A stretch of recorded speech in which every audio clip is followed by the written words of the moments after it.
Hi అండి. ఇవి thread piping మీకు చూపించాను కదా, సన్నగా ఉంది, చాలా బాగుందని చెప్పి.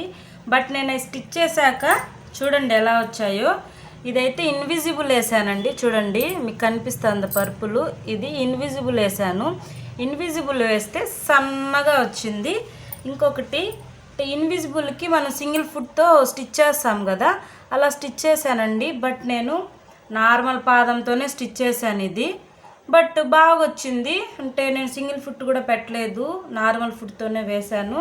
బట్ నా మిషన్కి అయితే సెట్ అయిపోయింది. నా మిషన్ మీకు తెలుసు కదా, దానికి సింగిల్ ఫుట్ అవసరం లేకుండా ఇదైతే ఈ సైజ్ అనేది దీనికైతే సెట్ అయిపోయింది.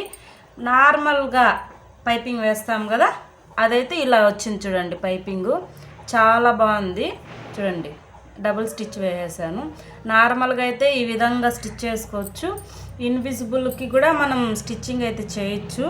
తర్వాత ఈ విధంగా ఇన్విజిబుల్ వేసాక ఈ విధంగా స్టిచ్ చేసుకోవచ్చు. ఇన్విజిబుల్ వేస్తే సన్నగా వచ్చింది, కొంచెం పైపింగ్ వేస్తే కొంచెం లావుగా కనిపిస్తుంది. బట్ క్వాలిటీ అయితే చాలా బాగుందండి. ఎవరికైనా ఇంట్రెస్ట్ ఉంటే అయితే తీసుకోండి. నా మిషన్కి అయితే సింగిల్ ఫుట్తో పని లేకుండా సెట్ అయిపోయింది. సరే మరి బాయ్. వీడియో నచ్చితే లైక్ చేయండి. బాయ్.